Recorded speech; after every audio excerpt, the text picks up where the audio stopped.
Hey everyone, we're back with part 2 of our review of Transformers Studio Series 86 Commander Class Optimus Prime. This episode, we're going to see how this Studio Series Optimus Prime scales with other figures from the Studio Series 86 line, as well as other recent Transformers lines, play Guess That Scene, review Studio Series Optimus Prime versus the G1 Optimus Prime 40th Anniversary re-release, and more, including some extra special bonuses peppered throughout the entirety of this spotlight. And before we roll out, please don't forget to like and subscribe right here for plenty more Transformers and G.I. Joe toy reviews. Let's go.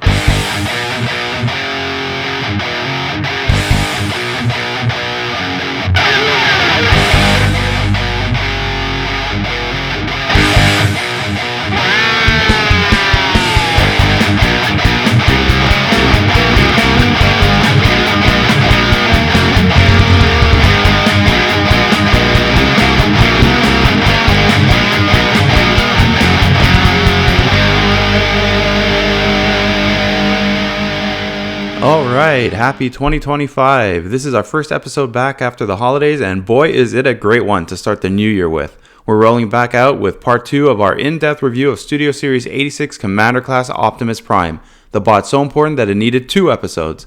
I really wanted to hone in this time on how this Optimus compares to other Autobot and Decepticon releases, from Power of the Primes, to Siege, to Studio Series 86, so that you can get a better idea of scale, and I can show you some good visuals to help you decide if this is the Prime for you as part of your own collection. We'll of course recreate some famous G1 cartoon and Transformers the movie scenes, and have some fun bonuses thrown into the mix throughout part 2 of the Studio Series 86 Optimus Prime Spotlight. And if you're wondering what went wrong with my version of the toy, well, stick around for that too. Now let's see how Studio Series 86 Optimus Prime scales with some of the other Studio Series 86 and Transformers mainline figures. To me, this is a key aspect of this particular figure in both bot and vehicle modes, as I like my boss to scale as accurately as possible to real-world vehicles and to each other, in either mode, but preferably both. First off, I think Studio Series 86 Optimus Prime in both modes is the right size for a Studio Series type figure. In bot mode, Optimus lines up nicely with Galvatron and generally with the original G1 Autobots you see here, using Studio Series 86 Hot Rod and Ironhide as good base examples. I am fine with how he lines up with the Kingdom Rodimus Prime figure, who I truly like as a toy, with Rodimus being slightly smaller. As for Megatron, you can see here how Studio Series Optimus Prime compares with any of the recent Megatrons released, though I am going to hold off on any detailed comments until Studio Series 86 Megatron is released, who I suspect will be in a similar scale. As for Studio Series Ultra Magnus, we all know Magnus is a big bot, and in this case might be a tiny bit too big in comparison. The right pose and angle though makes all the difference. Ultimately, the design of all 3 of these Commander class figures look great together. What do you guys think? Is Optimus the right size, and does he look good with other mainline characters? Okay, let's take our first small break with a quick game of Guess That Scene. Yes, most shots are based off of the Transformers 1986 movie, since this is of course a Studio Series 86 Optimus Prime review, but I did manage to throw in some curveballs, so see if you can guess which ones those are and where they came from throughout this video. How does Studio Series 86 Optimus Prime scale in truck mode with the other Autobots? As good as you can get. Scale has always been a bit of an issue with Transformers, but I have to say that the recent lines, and specifically Studio Series Autobots, line up really well. It's not perfect, but it's pretty close. The original G1 inspired cars will always look best, as you can really see the size difference between them and Optimus Prime in truck mode, especially now with his awesome full-size trailer. I have to say though that I even think the vans like Ironhide and Ratchet, and other smaller trucks like Trailbreaker, scale nicely. You can really see how nicely the Studio Series line has shaped up, resulting in tune-accurate vehicles with a real-life spin to them. If Optimus Prime came with bigger tires, with everything else remaining the same, I think you'd ultimately have the perfect scale for these vehicle modes. What about the scale of Studio Series Optimus Prime versus some of the other trucks in the recent Transformers lines? Well, my favorite has to be Optimus Prime next to Kingdom Rodimus Prime, as both designs look perfect next to each other and just look so incredible, like they came right out of the Transformers 1980s cartoon and movie. As for Studio Series Ultra Magnus, high level, they look great. Scale-wise, I now wish that Ultra Magnus' cab was a bit bigger to line up with Studio Series Optimus, but definitely not a deal breaker. And of course, we can't forget the self-proclaimed king of the road himself, Motormaster, whose cab portion looks amazing lined up against Optimus Prime. His trailer could use some work, being a bit too short in my opinion, but check this out.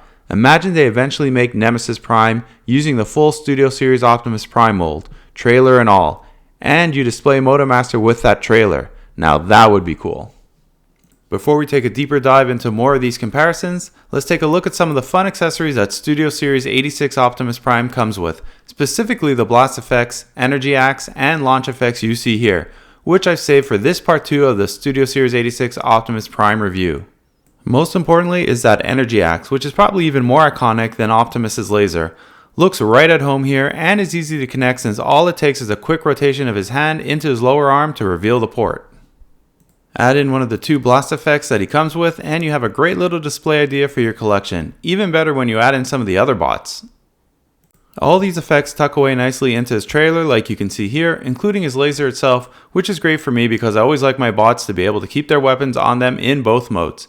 I left one of the blast effects out so you can see how they attach with these small round pegs. The same mechanism is used for the axe. And finally, let's take a look at these launcher effects, for lack of a better word, which allows you to reproduce that famous scene where at the beginning of the movie, Optimus Prime jumps out of the space transport and battles his way through wave after wave of Decepticons. You can see here how they attach underneath the cab.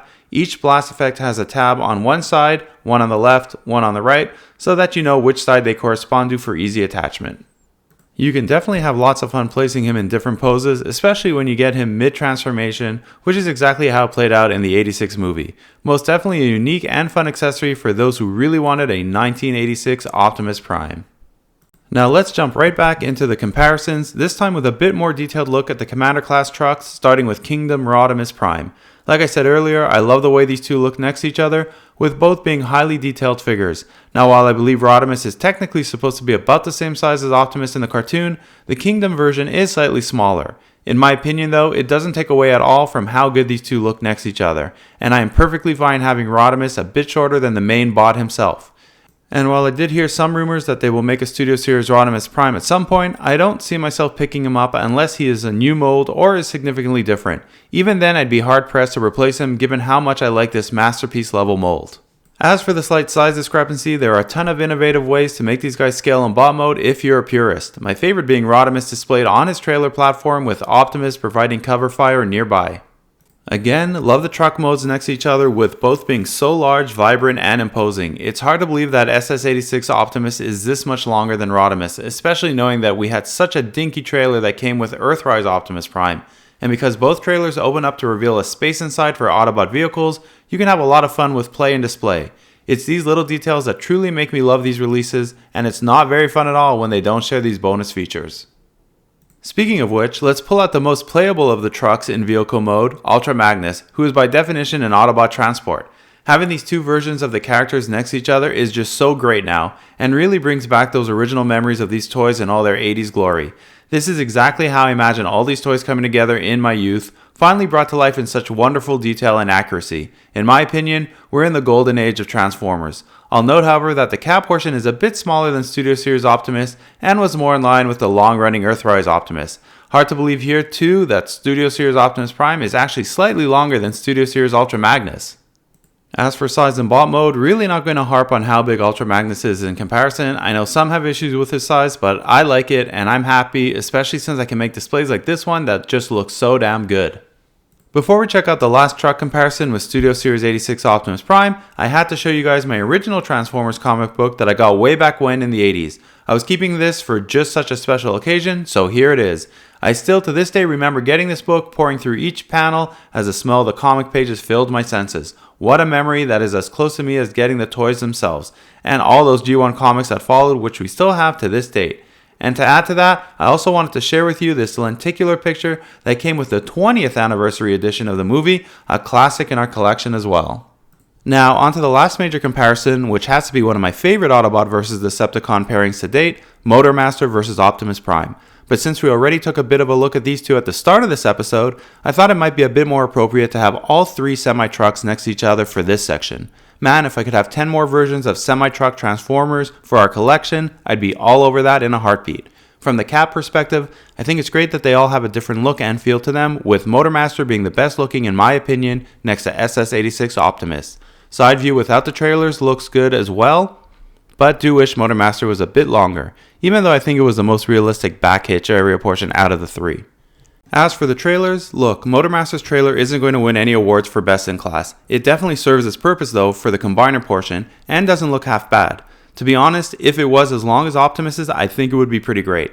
The front is a bit more dynamic as compared to Optimus, and both look fantastic from this angle. I appreciate some of the door details the devs tried to incorporate for the back of Motormaster, but Optimus just hits it right out of the park here with very realistic looking swinging doors, a full bumper, and painted red brake lights. I think Motormaster's wheelbase here doesn't look great, similar to Earthrise Optimus, and of course Optimus's trailer opens up with all that space and goodies inside that we've already seen, so that's a big win. As for the bot modes, I think Motormaster looks really good next to Optimus, and they look like they fit within the same series. Yes, he's roughly half a head shorter, but I care less here about the scale than, let's say, Rodimus, since we are comparing the ultimate heroic leader of the Autobots to Decepticon rank and file, so it makes sense that he could be a bit shorter. So overall, I really like how they look next to each other, and really happy that we have these two faithful looking figures that can be paired in battle against each other as part of our collection. To end the section off, a quick shot of Studio Series 86 Optimus Prime up against the 4 Dinobots as mostly seen in the 86 movie, and I think they all look fantastic next to each other. In my opinion, I think these 5 look great together, as would Snarl if he was included, and I am completely happy with the scale and designs here. And one more quickie, Optimus Prime under the watchful gaze of Omega Supreme. You know, even though Studio Series Optimus is quite a big figure and out of scale with Omega, he still looks pretty damn good next to him and kinda still feels like Omega dwarfs him. All that to say, he displays nicely with Omega if that's something you'd want to do. Alright, so let's take another quick break here and check out some more reproductions of shots from Transformers the movie as well as the G1 cartoon. I included my personal favorite here. Can you guess which one it is? I just really like the way it came out using a bit of editing magic. You'll also notice that I haven't included Megatron in any of these pics, and there's a good reason for that. I don't think it's worth replicating any of the movie-related shots yet between Megatron and Prime until they release the Studio Series 86 version of Megatron. I heard that they're going to go with a tank version, so let's hope the bot version of the figure looks exactly like it's supposed to from the movie. Fingers crossed. As promised, we're going to take a quick look at the other recently released version of Optimus Prime, that being the 40th anniversary 1984 replica of the original Autobot commander himself, which side by side looks incredibly similar, which is a testament to the designers from the 80s as it still holds up wonderfully well. Now, I won't be showcasing my original 80s Optimus Prime or really doing a review of this replica version of 1984 Optimus, as I will be keeping both for a separate spotlight, but I'll highlight a few shared details here, starting with the very similar paint job they both share.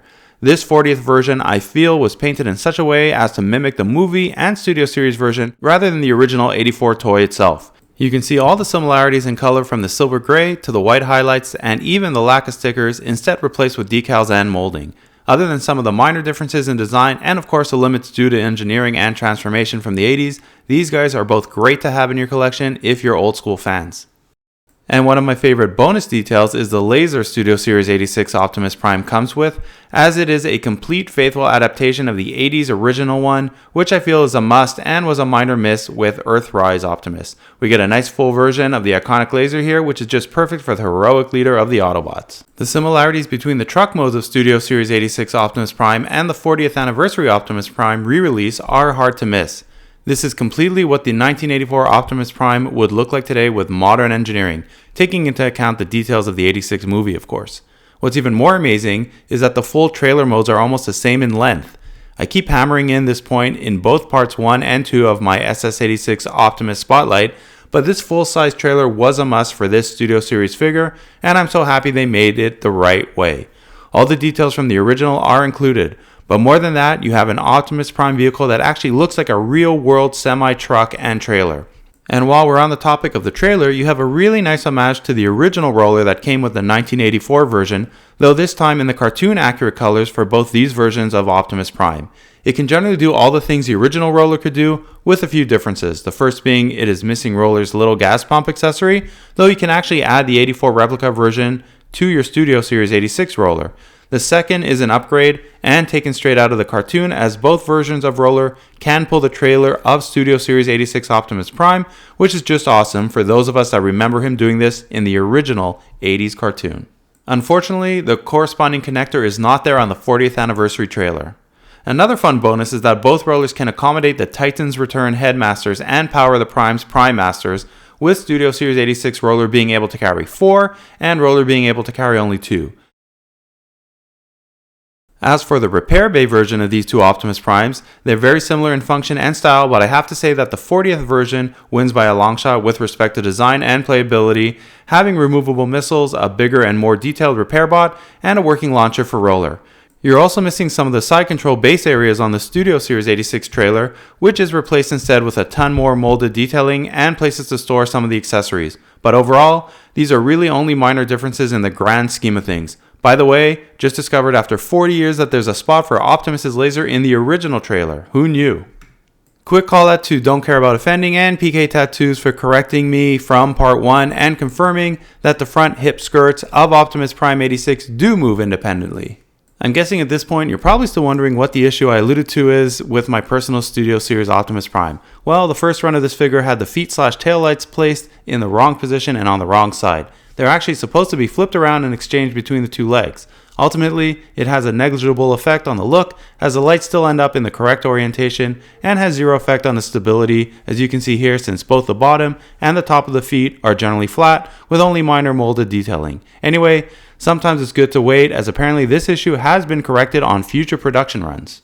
But let's end on a more positive note, shall we? This is more of a fun one. As I was playing around with Roller and some of the Headmasters, I rediscovered my Prime Masters and realized these guys work so well with the Studio Series line.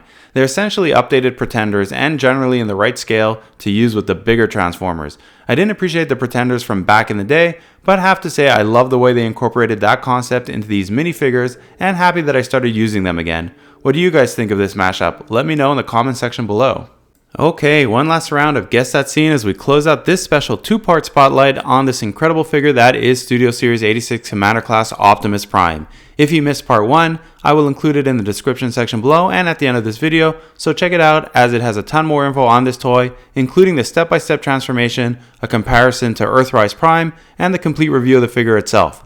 As for this week's episode, I really hope you guys enjoyed this in-depth review of Studio Series Optimus Prime, as I personally feel that a review isn't really complete unless you give the viewers the entire picture, and that's what I aim to do here. I had a ton of fun putting this together for my very first episode of 2025, and I'm looking forward to all the great Transformers and G.I. Joe toys this year has to offer. I may even throw in 1 or 2 non-Transformers and G.I. Joe figures into the mix.